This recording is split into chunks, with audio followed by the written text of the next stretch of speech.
yang belajar dengan nilai ujian. Dan kalau regresi itu melihat hubungan antar variabel sekaligus untuk meramalkan nilai variabel lain. Contohnya prediksi ujian berdasarkan jam belajar. Variasi sekitar ini khususnya non parametrik.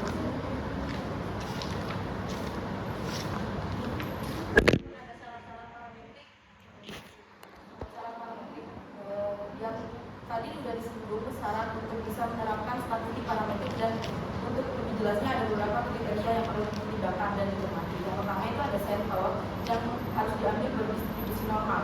Yang kedua ada variasi sampel harus sama. Yang ketiga ukuran data harus interval dan juga rasio.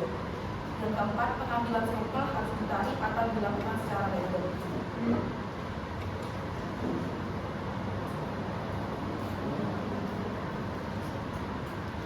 Selanjutnya itu ada keunggulan dan kelemahan statistik parametrik. Yang pertama itu ada keunggulan. Yang pertama, sampel berdistribusi normal. Yang kedua, memiliki variasi yang sama atau homogen karena kelompok populasi yang diambil sampelnya berdistribusi normal. Yang ketiga, persyaratan parameter yang diambil biasanya tidak diuji lagi dan dianggap memenuhi syarat karena pengukuran data dilakukan dengan cukup kuat. Yang keempat itu observasi bebas satu sama lain karena diambil atau ditarik dari populasi yang berdistribusi normal yang memiliki variasi yang homogen. Adapun kelemahannya, yang pertama ini pemilihan populasi harus dengan varian yang sama agar dapat berdistribusi normal. Yang kedua itu ada pemilihan variabel yang diteliti harus memiliki ukuran dalam bentuk numerik dengan skala interval atau rasio. Yang ketiga, untuk melakukan analisis varian diperlukan persyaratan rata-rata populasi berdistribusi normal dengan varian sama, dan harus merupakan gabungan atau kombinasi linear dari efek-efek yang dibutuhkan. Selanjutnya ini ada gambar untuk menulis statistik parametrik. Nah, lebih tepatnya ini ada untuk lebih dicek lagi.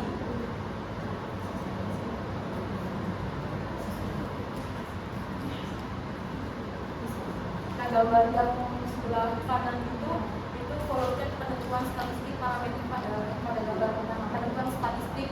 Nah, yang kedua ini adalah penentuan statistik parametrik dan juga non parametrik. Nah, untuk yang penjelasan yang statistik parametrik yang menjelaskan statistik parametrik. Pada gambar flowchart ini kita bisa lihat alur untuk menentukan apakah data kita bisa analisis dengan statistik parametrik atau tidak. Pertama kita cek dulu apakah distribusi populasi sudah diketahui. Kalau tidak, berarti tidak bisa lanjut ke parametrik. Kedua, kita cek apakah data berdistribusi normal. Kalau data tidak normal juga tidak bisa memakai parametrik. Terus yang ketiga, kita pastikan sampel diambil secara acak atau random. Keempat, varian antar kelompok harus sama atau homogen. Yang kelima itu jenis datanya harus skala, interval atau rasio, bukan nominal atau ordinal. Kalau semua syarat ini terpenuhi, barulah data kita bisa dianalisis dengan statistik parametrik seperti UGT ataupun alpha. Tapi kalau ada yang tidak terpenuhi, maka kita harus menggunakan statistik non parametrik. Jadi intinya flowchart ini adalah cara cepat untuk memastikan data cocok diuji dengan metode parametrik. Nah, selanjutnya itu gambar kedua, sebenarnya ini lebih membandingkan parametrik dan juga non parametriknya. Kalau di gambar yang kedua ini kita bisa lihat bahwa penentuan jenis statistik itu tergantung pada karakteristik data. Kalau data kita dipenuhi syarat seperti distribusi populasi, datanya normal, terus seperti sampel random, varian homogen dan juga skala interval atau rasio, maka lebih cocok pakai statistik yang parametrik. Kalau tidak memenuhi syaratnya, jadi dia tetap pakai yang non parametrik. Jadi flowchart ini intinya menunjukkan parametrik itu untuk data yang ideal memenuhi syarat tertentu, sedangkan kalau non parametrik itu jadi alternatif kalau syarat parametrik tidak terpenuhi. Ini ada uji prasyarat asumsi statistik parametrik.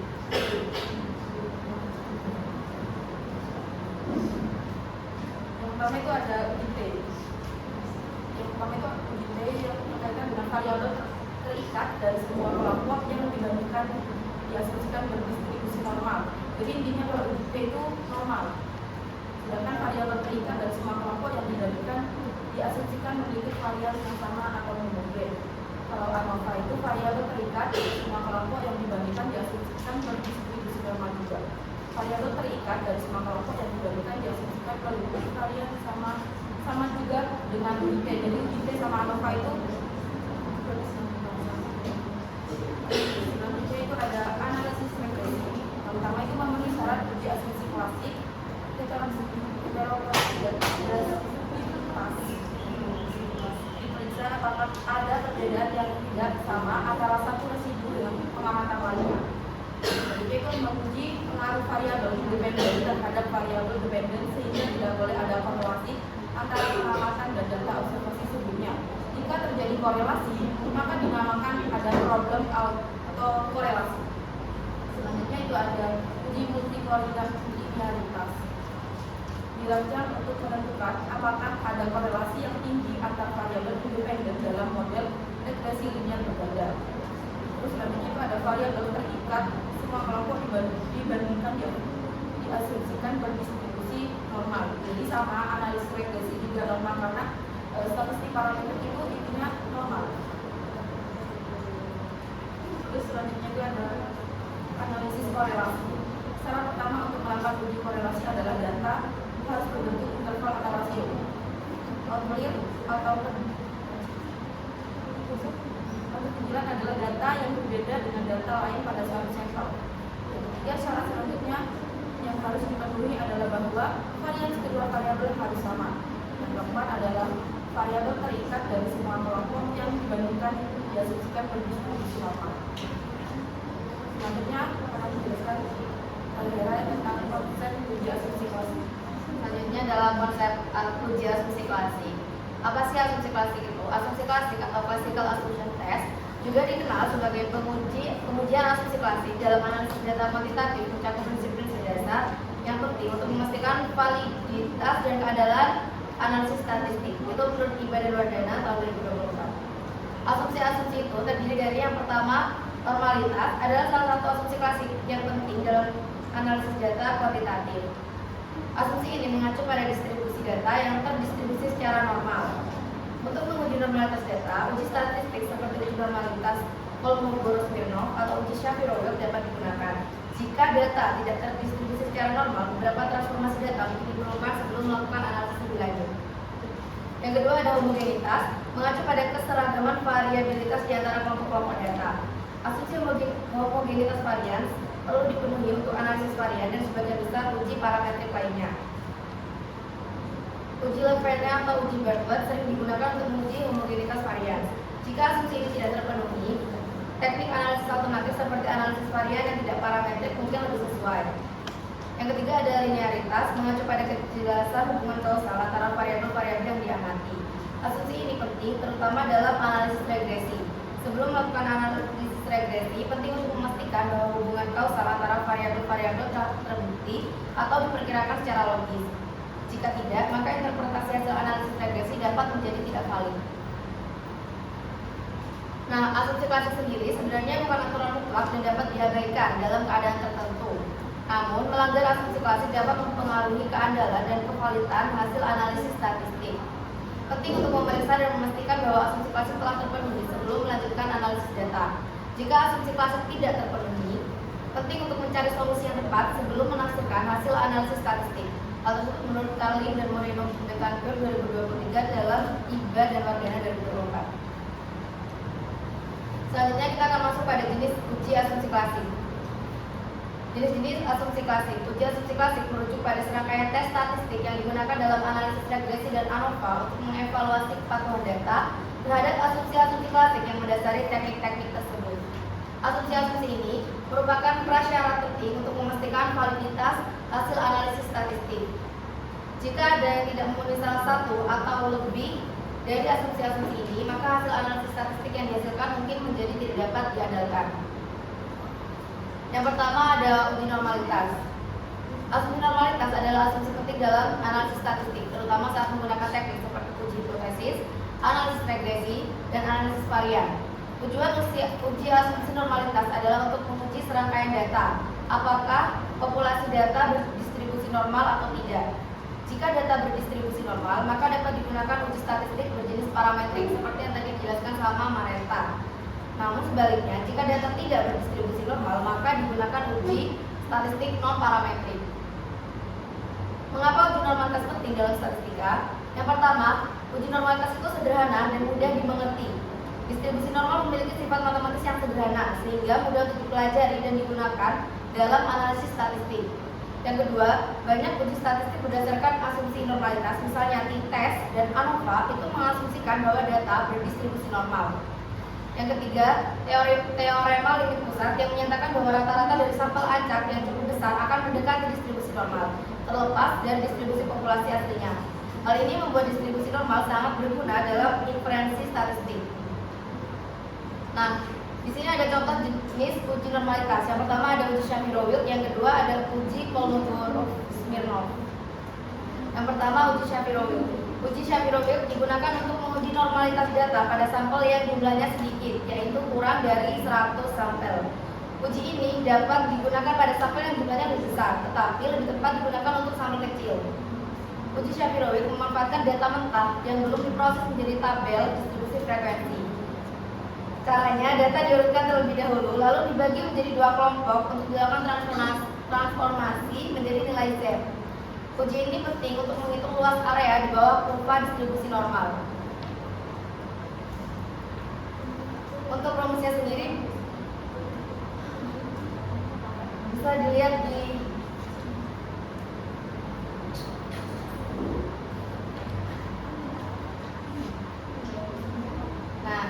selanjutnya, dalam hasil uji SPSS, nilai Shapiro itu ditunjukkan dengan nilai value, sedangkan signifikasinya ditunjukkan dengan nilai sig. Signifikansi dibandingkan dengan tabel Shapiro-Wilk. Signifikansi uji nilai T3 dibandingkan dengan nilai tabel Shapiro-Wilk untuk dilihat probabilitasnya atau P. Jika nilai P lebih dari 5%, maka HO diterima dan HA ditolak. Sebaliknya, jika nilai P kurang dari 5%, maka HO ditolak dan HA diterima. Selanjutnya, uji Kolmogorov-Smirnov. Uji Kolmogorov-Smirnov digunakan untuk menguji normalitas data pada sampel yang jumlahnya banyak, yaitu lebih dari 100. Uji ini juga dapat digunakan untuk menguji apakah sampel berasal dari distribusi tertentu atau populasi yang terdistribusi normal. Kelebihannya terletak pada kesederhanaannya dan kekonsistensiannya dalam penilaian yang mengurangi perbedaan persepsi antara pengamat yang berbeda yang sering terjadi dalam metode grafis. Terdapat dua varian uji ini, yaitu satu sampel yang mengukur kesesuaian distribusi sampel dengan distribusi teoritis, dan dua sampel yang menilai kesamaan atau keidentikan dua sampel independen. Uji Kolmogorov-Smirnov atau KX didasarkan pada fungsi distribusi empiris atau FDE. Jika diberikan n titik data berurutan, yaitu X1, X2, dan selanjutnya sampai Sn, maka FDE didefinisikan sebagai n sama dengan NI per n. NI adalah jumlah titik yang kurang dari X1, di mana nilai X1 adalah data yang telah diurutkan dari nilai yang terkecil hingga nilai yang terbesar.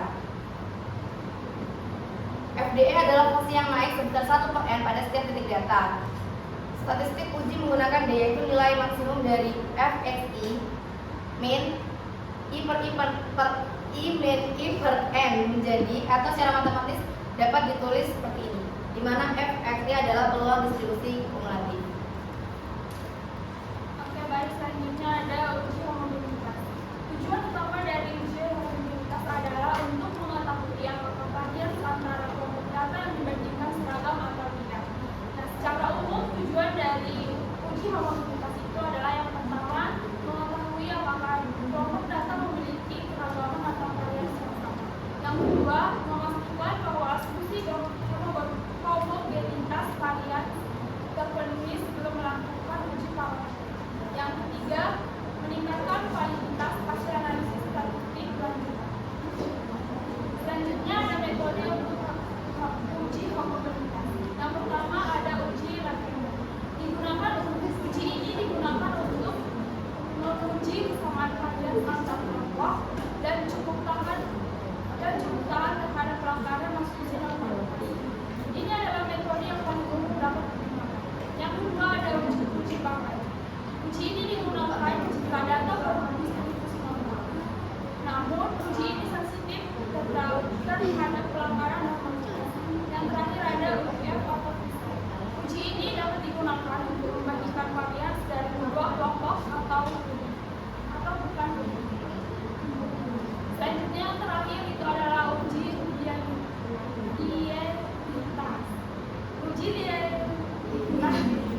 merupakan salah satu pengujian dari analisis regresi yang digunakan untuk mengetahui apakah hubungan antara variabel bebas atau independen dan variabel terikat atau dependen membentuk pola linear yang linear atau tidak. Uji linear berfungsi untuk memastikan bahwa perubahan pada variabel bebas memiliki arah perubahan yang sebanding atau konstan terhadap variabel yang benar.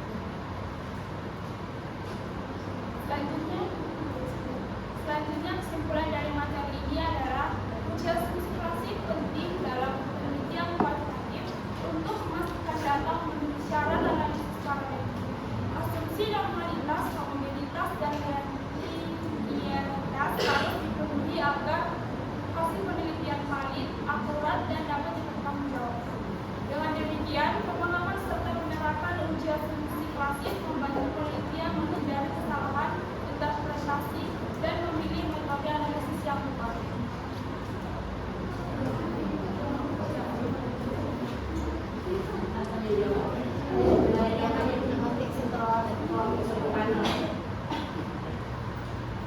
Baik teman-teman, sekian presentasi dari Bapak kami. Terima kasih.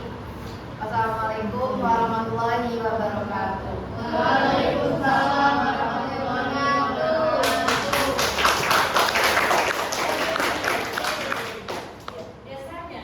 Biasanya ada ya dua minggu sebelumnya ada presentasi terus habis itu tanya jawab.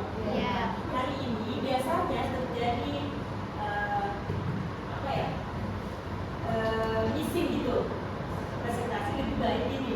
Saya kasih waktu, ada presentasi kan sudah dulu tadi. Nah teman-teman tuh mau bertanya, kan pasti kalau terlalu lama, jadi ada durasi waktunya. Jadi ini kan ada 3 JP ya, 3 jam pelajaran. Jadi harus waktu sampai sekian selesai nanti bertanya lagi.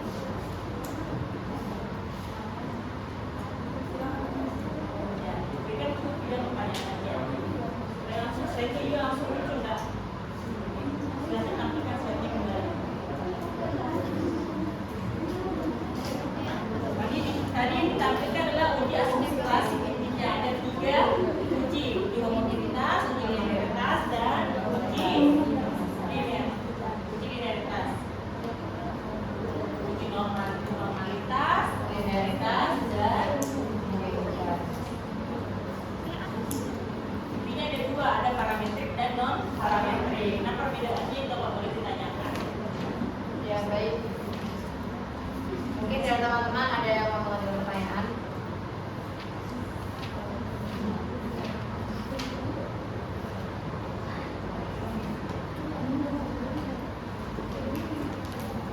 Silakan Tian.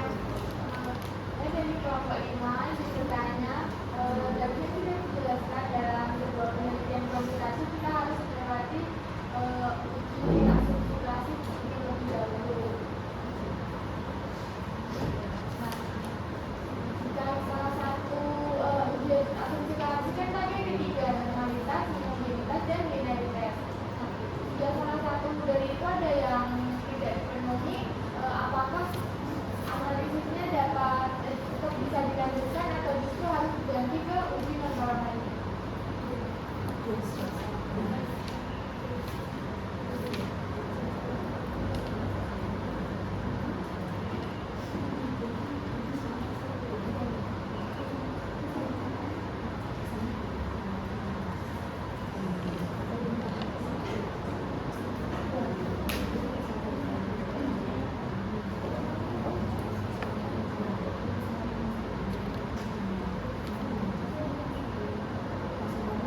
Nampung aja dulu 3 pertanyaan.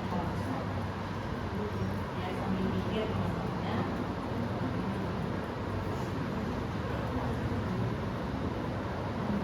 Apa udah paham semua kayaknya? Kayaknya udah paham semua. Apa udah paham semua?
izin menjawab pertanyaan dari Kak Yemima.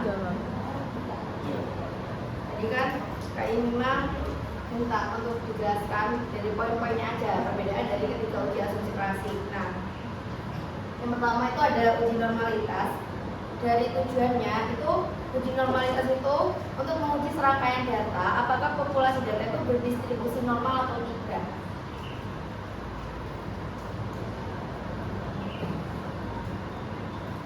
Oke. Nah, nantinya uji normalitas ini itu akan digunakan sebagai syarat seperti analisis regresi, ANOVA, dan uji T.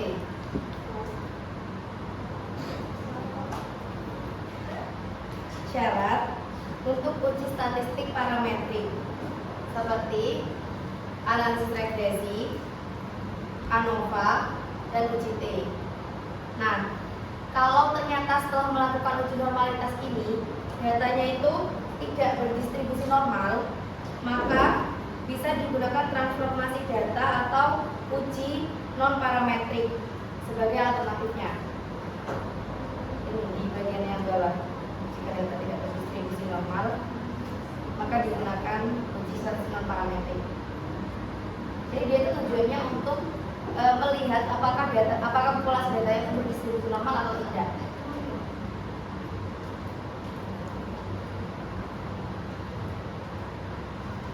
Nah, kalau yang homogenitas itu tujuannya untuk mengetahui apakah varian antar kelompok data itu sama atau homogen.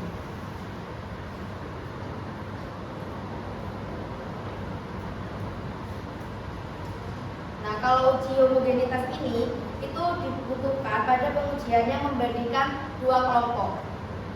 Jadi kalau itu datanya itu membandingkan dua kelompok, dia pakainya uji yang homogenitas. Contohnya itu, ya, kalau dua dan pengen tahu variannya itu seragam atau tidak dari dua-duanya ini. Itu pakai homogenitas. Itu contohnya itu di uji ANOVA dan uji T yang independen.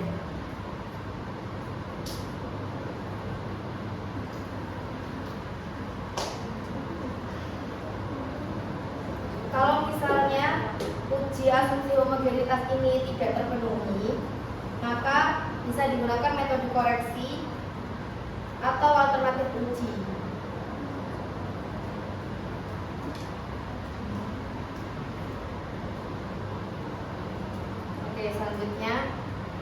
Selanjutnya uji linearitas. Itu tujuannya untuk mengetahui apakah hubungan antara variabel bebas atau independen dan variabel terikat atau dependen itu membentuk pola yang linear atau tidak.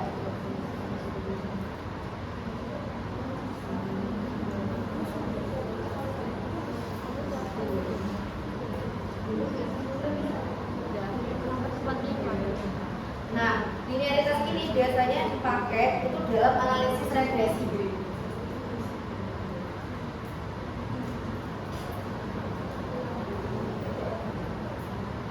Apakah sudah jawab? Terima kasih Kak ya.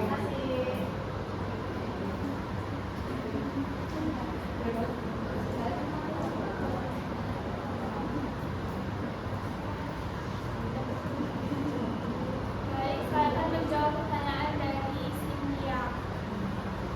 Tadi kan pertanyaannya, apakah penelitian kuantitatif harus melewati uji asumsi klasik dulu? Jika salah satu uji asumsi klasik ada yang tidak dipenuhi, apakah analisis tetap harus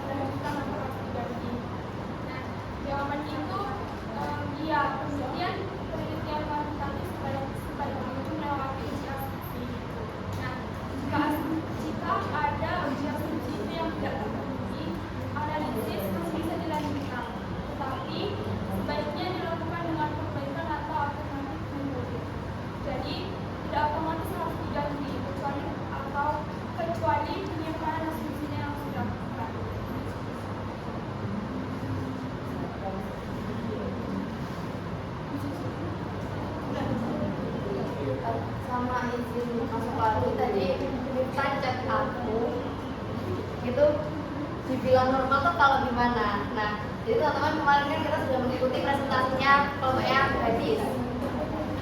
Masih ingat nggak yang data terus dia tuh kurvanya belum lonceng, jadi suara datanya tuh banyak di tengah. Itu baru dikatakan datanya normal. Bentar ya teman, kita carikan dulu gambarnya. Kalau normal itu nilai yang paling rendah dengan nilai yang paling tinggi itu sama. Yang sedang itu yang paling banyak. Nah ini guys, bentar guys.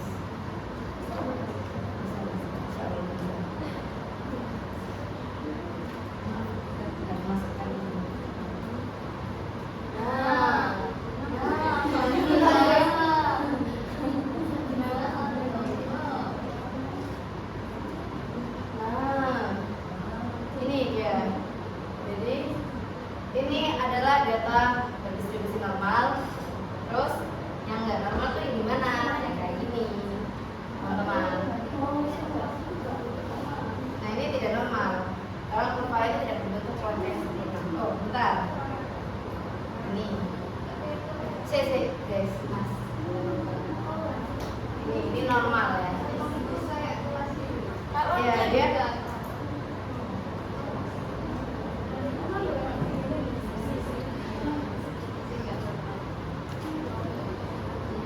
apakah dapat dimengerti teman-teman? Ya. Terima kasih. Nah, bagaimana itu pertanyaan satu? Bagaimana itu kan yang normal ya, datanya normal. Bagaimana jika ada data yang terlalu melincing jauh, misalnya tadi nilai hasil tes ada yang dapat antara 60 sampai 70, terus yang paling banyak itu 80, terus ada juga yang mendapat nilai 90 sampai 100. Nah tiba-tiba ada data yang mendapat nilai 110. Gimana tuh kalau padahal sekarang 0 sampai 100. Nah kalau ada di data kita, data misalnya kita ada data 102 misalnya, itu bagaimana? Atau ada data yang mendapatkan nilai 20 dalam rentang 0 sampai 100. Bagaimana kalau seperti itu? Apakah dimasukkan di dalam data? Karena itu akan mempengaruhi nilai rata-rata. Tidak terjadi. Nah, apa kira-kira solusinya? Itu disebut dengan data pencilan. Data pencilan itu di apa? Tetap dipertahankan atau dia tidak diambil? Supaya dia berdistribusi itu kan misalnya teman-teman dapat data seperti itu ya. Yang kedua, saya langsung saja. Kemudian yang kedua, apa sih bedanya saya uji homogenetas, linearitas, untuk apa gitu? Ya, untuk tadi uji parametrik dan non parametrik. Apa sih parametrik dan non parametrik itu? Cirinya itu gini. Kalau pernah kalian melihat atau mengerjakan berapakah nilai rata-rata dari ujian nasional misalnya, berapakah nilai rata-rata dari nilai statistik mahasiswa, itu menggunakan parametrik atau non parametrik? Parametrik rata-rata. Kalau ada angket sangat setuju tidak setuju sebagainya, ada 5 skala Likert biasanya, itu biasanya menggunakan parametrik atau non parametrik?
dalam akademia agama itu bagaimana cara memastikan bahwa data kita dan kita miliki tidak memenuhi syarat parametrik. Tadi sudah dijelaskan sampai sekarang. Tidak identitas, mobilitas sama yang normalitas.